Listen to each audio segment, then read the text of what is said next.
नमस्कार, मैं हूं आपके साथ मयंक। आज 25 तारीख है और जंग का 26वां दिन। पिछले 12 घंटों में और बीती रात पूरी जंग को लेकर क्या अपडेट्स हुए हैं मैं आप तक पहुंचाऊंगा। देखिए, तमाम तरह की बातें आपको सुनने को मिल रही होगी कि जंग के बीच में पाकिस्तान की भी एंट्री हो गई है, पाकिस्तान में किसी तरह की चर्चा हो सकती है।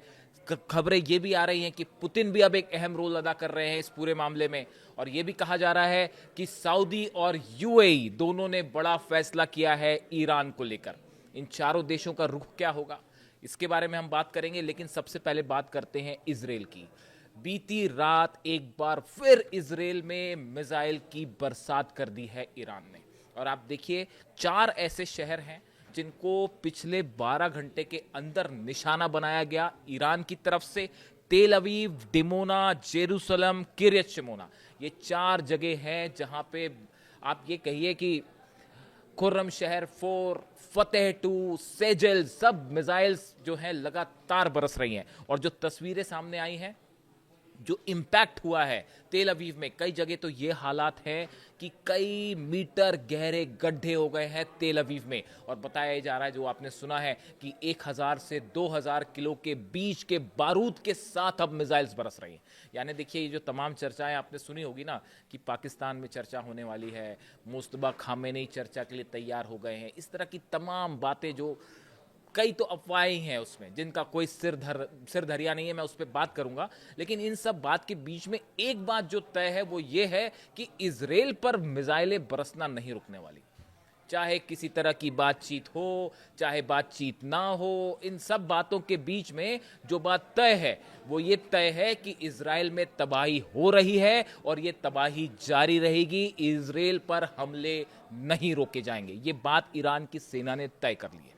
देखिए, लगातार मैंने आपको चारों शहरों के नाम बताए, मिसाइल्स गिर रही हैं। करीब 7000 बिल्डिंग्स की कल तक खबर आ चुकी थी कि 7000 बिल्डिंग्स इजराइल में पूरी तरह से तबाह हो चुकी, और ये संख्या लगातार बढ़ती जा रही है। घायलों की संख्या, जो इजराइल का मीडिया बता रहा है, उससे कई गुना ज्यादा है। मौतों की संख्या कई गुना ज्यादा है।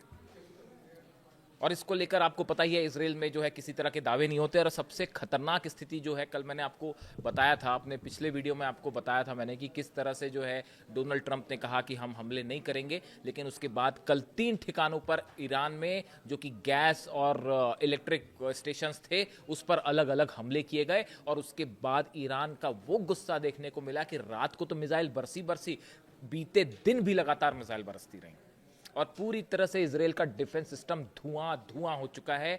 और एक बार फिर इस तरह के दावे हो रहे हैं, ये खबरें आ रही हैं कि जो एयरपोर्ट्स हैं इजराइल के, बेन गुरियन एयरपोर्ट और नेवातिन एयरपोर्ट, इन दोनों जगह पर बताया जा रहा है कि 20 से 25 प्लेन जो है वो तबाह हो चुके हैं इस एयरपोर्ट पर रखे हुए। चाहे वो सिविलियन प्लेन्स हों, चाहे फाइटर जेट्स हों, करीब 20 से 25 प्लेन की तबाही की खबर है इजराइल में। इस तरह के दावे हो रहे हैं। इसको लेकर मीडिया में कोई रिपोर्ट नहीं है, लेकिन इस तरह के दावे, खबरें आ रही हैं कि यहाँ पे जो प्लेन्स थे एयरपोर्ट पर, उनके ऊपर जब मिसाइल्स अटैक हुए, उसमें से 20 से 25 प्लेन तबाह हुए। कुछ इंतजार करना होगा, शायद धीरे से एक खबर निकल के आए। ये वैसा ही है जैसे 16 प्लेन तबाह हुए थे अमेरिका के, लेकिन क्लेम नहीं हो रहा था, और बाद में देखिए खबर सही साबित हुई।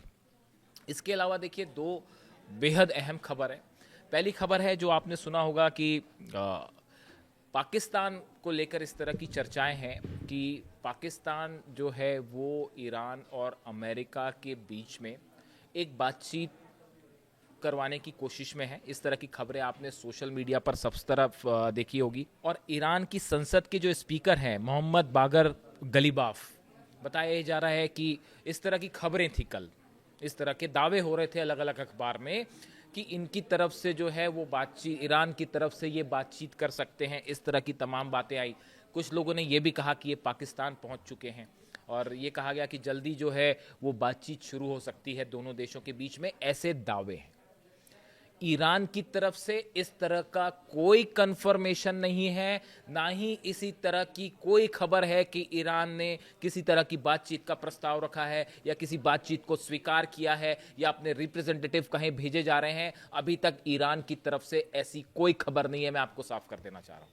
दूसरी आप खबर देखिए कल तो बल्कि हैरानी वाली स्थिति ये थी कि कई जगह दावे हो रहे थे सोशल साइट्स पे कि जो है मोहम्मद बागर गलीबाफ जो है वो पाकिस्तान भी पहुंच गए हैं और बातचीत करने वाले हैं, जबकि उनकी तरफ से कहा गया कि ऐसा कुछ नहीं है।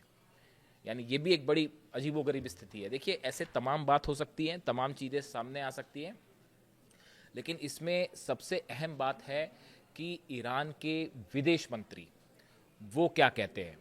देखिए ईरान के विदेश मंत्री अब्बास अराक्ची साहब की तरफ से जब तक कोई इन्फॉर्मेशन नहीं आती तब तक इस तरह की किसी भी बात को स्वीकार नहीं किया जा सकता। देखिए ना सिर्फ 12 दिन की जब जंग हुई थी तब से लेके अब तक ईरान की तरफ से जो भी ऑफिशियल बातचीत हुई उसमें ईरान के विदेश मंत्री अब्बास अराक्ची साहब शामिल थे। उनकी तरफ से हमेशा ईरान के स्टैंड को बड़ा क्लियर कट रूप में सामने रखा गया। जो ईरान की बातें थी वो भी सामने रखी गई। उन्होंने अभी हाल ही में ये साफ किया कि ईरान ने किसी तरह की सीज फायर की कोई पहल नहीं की और सीज फायर का कोई सवाल ही नहीं उठता, हम अमेरिका से कोई बातचीत नहीं करेंगे। तो ये इस तरह की जो खबरें हैं कि पाकिस्तान के ज़रिए जो है वो एक तरह की बातचीत शुरू हो सकती है या पाकिस्तान में नुमाइंदे पहुंच सकते हैं ईरान के, ये सब बातों का मतलब तब होगा जब इसका कंफर्मेशन अब्बास अराक्ची साहब की तरफ से आए।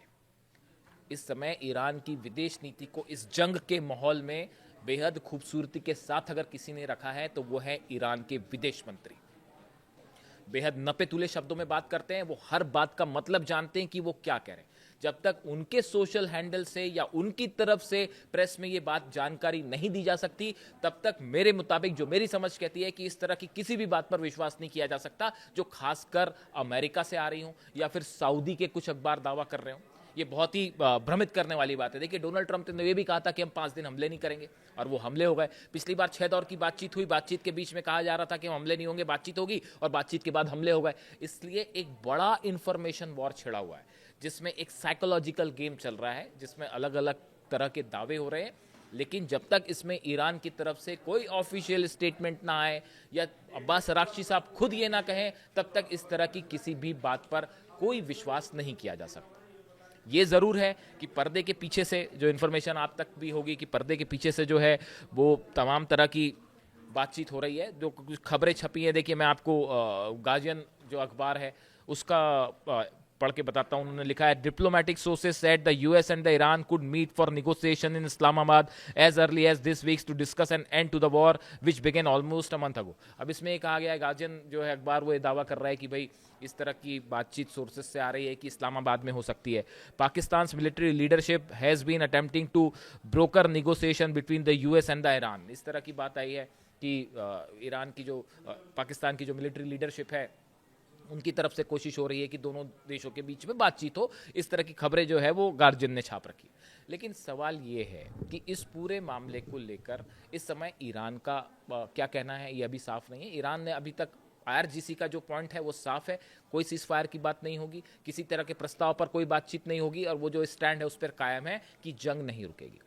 दूसरी चीज़, इस पूरे मामले में बताया जा रहा है जो सोर्सेस हैं, जो कंफर्म्ड सोर्सेस हैं, कि रूस के प्रेसिडेंट व्लादिमीर पुतिन बहुत ही पैनी नज़र बनाए हुए हैं पूरे मामले पर और ईरान इस बात को लेकर तमाम जो चर्चाएं हैं इसको लेकर पुतिन से भी चर्चा हो रही है और पुतिन की एक बेहद अहम भूमिका है इस पूरे मामले को लेकर कि आगे जंग किस तरफ जाती है, ईरान का क्या स्टैंड होना चाहिए, उसमें रूस का क्या रुख होगा, उसमें चीन का क्या रुख होगा। एक बार मैं आपको फिर ये कहना चाहूँगा, देखिए पिछली बार जो 6 दौर की बातचीत हो रही थी उसमें जो तमाम ड्राफ्ट तैयार किए गए थे या जो शर्तें रखी गई थी ईरान की तरफ से उसको तय करने में पुतिन की अहम भूमिका थी और चीन की भी अहम भूमिका थी।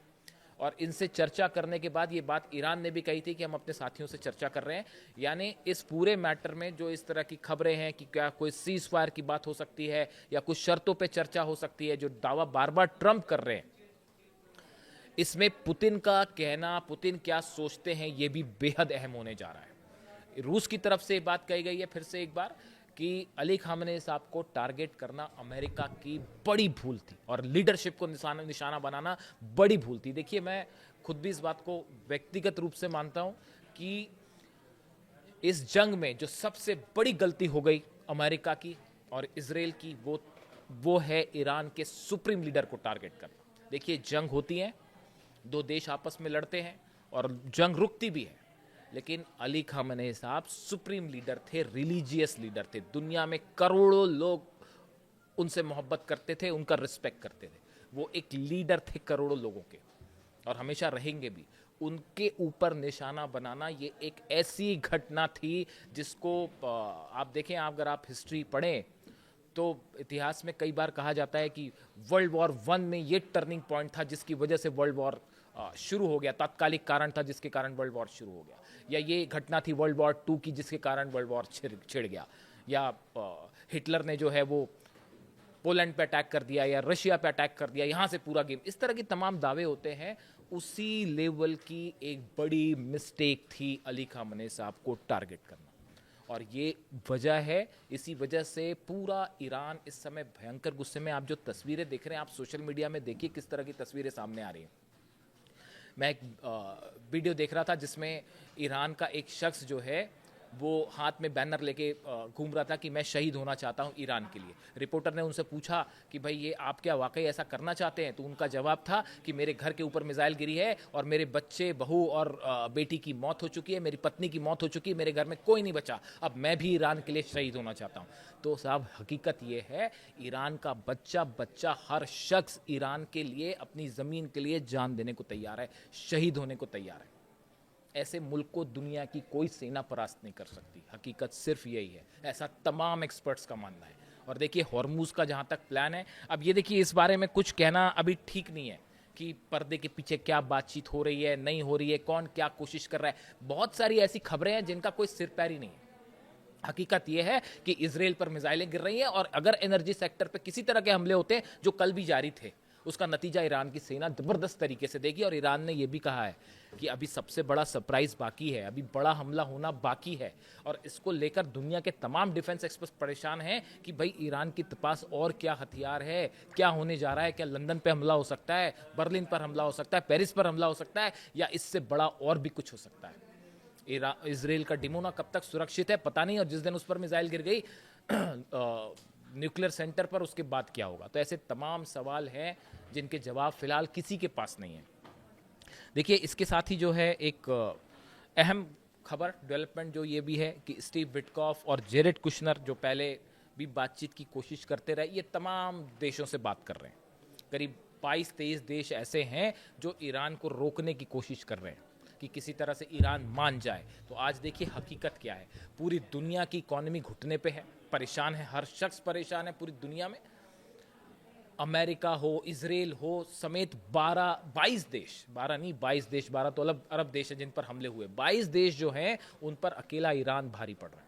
और हर मोर्चे पर अमेरिका की रणनीति फेल है। चाहे वो आप हॉर्मूज, स्ट्रेट ऑफ हॉर्मूज की बात करिए, वो तो प्लान शुरू होने के पहले ही फेल हो गया।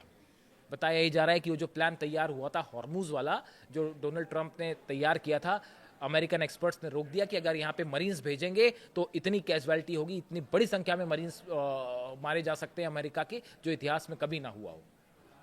कितनी जगह बम्बार्डमेंट करेंगे। हॉर्मूज ईरान की जगह है, ईरान की बोट्स हैं वहाँ पे, ईरान की नेवी है, ईरान की तमाम मिसाइल सिटीज़ हैं, और अबू मेहदी मिसाइल्स पता नहीं कहाँ कहाँ लगी होगी। तो हॉर्मूज में तो ऐसा लगता है कि जंग शुरू होने के पहले ही अमेरिका ने हार कबूल कर ली है। अब देखना यह है कि देखिए पर्दे के पीछे कई सारी चीज़ें हो रही हैं, इससे इनकार नहीं किया जा सकता। वहाँ सऊदी और यूएई की तरफ से भी ये खबरें हैं जो उनका मैंने जिक्र किया कि क्या कहा जाता है कि उन्होंने भी एक बड़ा वॉर प्लान तैयार कर लिया है कि अगर ईरान के हमले नहीं रुके तो सऊदी और यूएई मिलकर हमला कर सकते हैं। इस तरह की भी खबरें तो बहुत सारी हैं, लेकिन होता है क्या, ये देखने वाली बात है। और इसमें सबसे अहम भूमिका देखने की चीज़ ये है कि जो बार बार अलग अलग सोर्सेज से खबरें हैं, चर्चा की, बातचीत की, ये किस तरफ जाती हैं, और हर खबर पे विश्वास भी बड़ा सोच समझ कर ही करिएगा कि कौन क्या कह रहा है। और दूसरी तरफ इजराइल पर हमले लगातार जारी हैं। जो भी अपडेट होगा आप तक पहुंचाऊंगा। Thank you so much.